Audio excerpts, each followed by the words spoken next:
Vienintelė Alytuje ir visame Dzūkijos regione sertifikuota ir 3 žvaigždutėmis įvertinta 2014 metais įkurta futbolo akademija Dainava, prasidėjus naujiems mokslo metams, kviečia įvairaus amžiaus vaikus į futbolo treniruotes. Tai kokio amžiaus grupės pas jūs ateina vaikai? Šiuo metu turim pačius mažiausius, tai 2-17, 2-18 gimimo vaikučius. Tai 5-6 metų vaikučiai dabar renkami nuo rugsėjo ir kviečiame visus prisijungti. Tai pas jūs ateina patys mažiausi, tai yra tie, kurie pirmosius žingsnius žengia futbole, galim sakyti taip? Šiuo metu taip, aš esu tas laimingasis treneris, kuris turiu pačius mažiausius, su pagalbininkais savo treneriais, tai 5-6 metų. Kiek dažnai vyksta treniruotės per savaitę?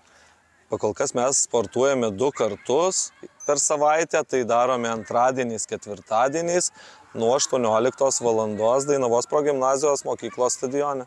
O kai oro sąlygos pasikeis, kur tada keliasi treniruotės, kur vyksta? Kai oro sąlygos pasikeis, tai turėsim šalia taip pat Dainavos progimnazijoje salę ir taip pat bus dar kitose mokyklose sporto salių, kelsimės į sales. Bet žodžiu, tas treniruočių procesas jis nenutrūksta ir žiemą? Nenutrūksta, tikrai nenutrūksta. Kas geresnis futbolistas? Ar futbolininkas tai yra? Ar Mesis ar Ronaldo? Ronaldo. Ronaldo. O kas tau atrodo geresnis futbolininkas? Ronaldo, tai kadangi mes žaidžiam, turim klausyti treneriaus, tada reikia klausyti, tada žaidžiam ir tada, kai baigėsi treniruotės, iškart reikia atsisveikinti. Ir tada atsisveikinę ir pasakai viso gero, kitą dieną turi lankyti. O tai kodėl tu pasirinkai futbolą?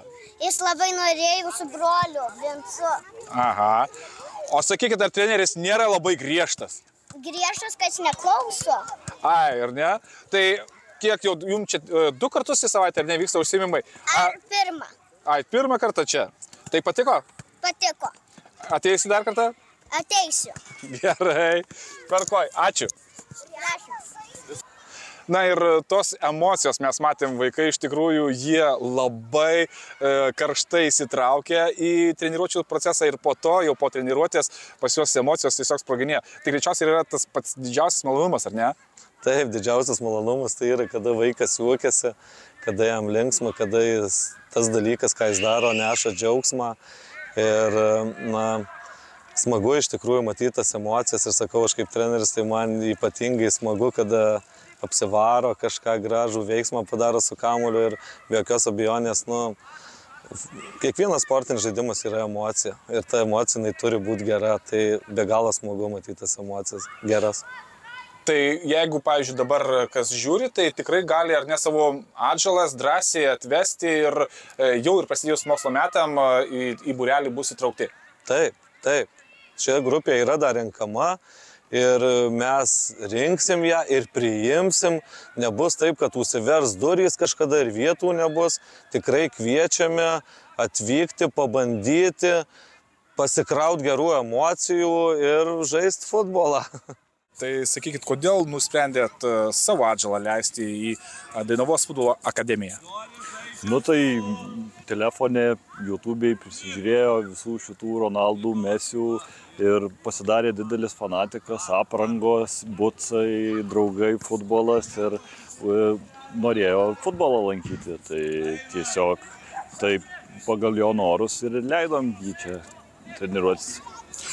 Na šiaip apsitai Alytus yra futbolo miestas greičiausiai irgi, ar ne? Tai duoda irgi savo akcentą. Taip, duoda, prie sporto rūmų būna tos visos statulos pripučiamos irgi, o šiandien futbolas, varom futbolą pažiūrėti, tai tiesiog taip.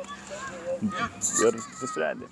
Tas klubas Alytaus mieste, nieko nėra daugiau kažko tokio, kad su istorija, Žodžiu, viskas yra, viskas tenkina, trenerių kokybė puikiai, bazė treniruočių, viskas super.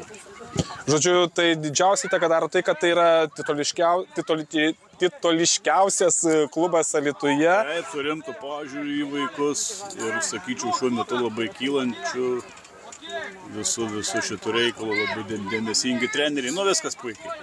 Bazė, viskas labai. Mes irgi labai patenkinti. Vienu žodžiu, veskit vaikus ir tikrai verta verta vien dėl to, kad turiu užsiėmimą visą laiką.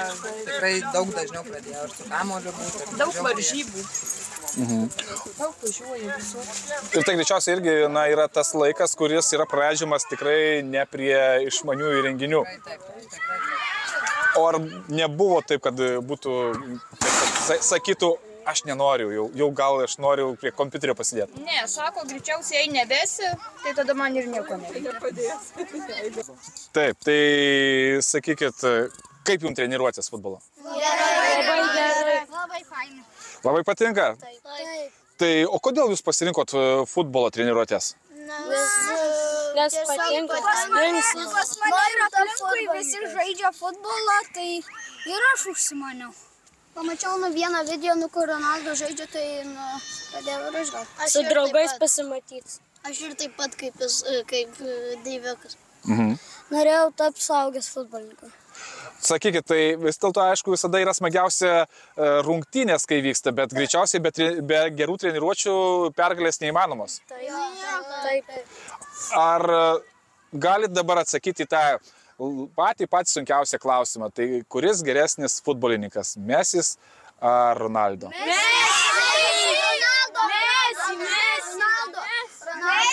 Messi geriausias. Jis įveikė visą Valkapą.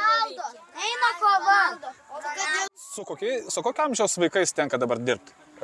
Šiuo metu dirbu kartu su treneriu Kirilu, jam padedu, o mūsų amžius yra 13-14 metų. 2013-2014 metų.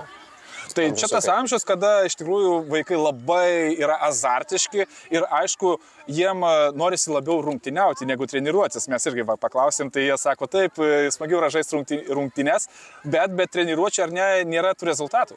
Na taip, tai toks amžius, kuomet jau pradeda po truputėlį vis tiek bręsti žaidėjas ir žaisti kieme yra vienas dalykas, o akademijos irgi tikslas yra išugdyti gerus žaidėjus, todėl būtent šio amžiaus reikia pradėti treniruoti, po truputėlį perdamas, lietimai, driblingas, supažininkas, visa tai yra. Ir kadangi mes patys suprantam ir patys buvom vaikai, dabar esam žaidėjai, žaidėjai, tai taip pačiai irgi visą laiką norėjom kaip vaikai žaisti futbolą, todėl tas treniruotės ugdom, darom pratimus ir palošiam visą laiką. Stengiamės irgi duoti pasižaisti futbolą, ką jie labiausiai mėgsta. Jūs jau dirbat su vyresnio amžiaus vaikais, treneris Nerijus su pačiais tais pirmosius žingsnius žengiančiais. Ar jeigu susigundo vaikas jau ūgtelėjęs pradėti futbolo treniruotės, jis gali jas pradėti, ir, pavyzdžiui, galbūt netgi gali tapti ir tikrai labai gerų profesionalių futbolininkų? Taip, svarbiausia yra disciplina ir noras, ką mes visą laiką su treneriu Kirilu ir akcentuojame savo amžiaus vaikams. Yra tikrai daugelis pavyzdžių, vienas ir jų yra James Vardis, kuris žaisdavo toj vadinamoj Sunday lygoj ir profesionalu tapo tik tai 27 metų. Taip kad svarbiausia yra noras, disciplina, o amžius plius minus tai yra toks svarbus dalykas, aišku.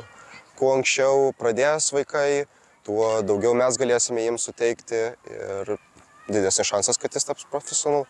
Mokslo metai jau prasidėjo, bet greičiausiai ar negalima ir jiems jau startavus pas jūs prisijungti į akademiją? Taip, būtinai visus kviečiame atvykti į mūsų akademiją.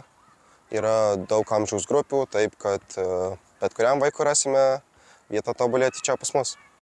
Akademijoje dirba kvalifikuoti ir ambicingi treneriai, kurie su skirtingų amžiaus grupių akademijos auklėtiniais kiekvienais metais dalyvauja Lietuvos čempionatuose įvairiuose šalies ir tarptautiniuose turnyruose. Dainavos akademijos auklėtiniai kiekvienais metais yra kviečiami atstovauti Lietuvos rinktines.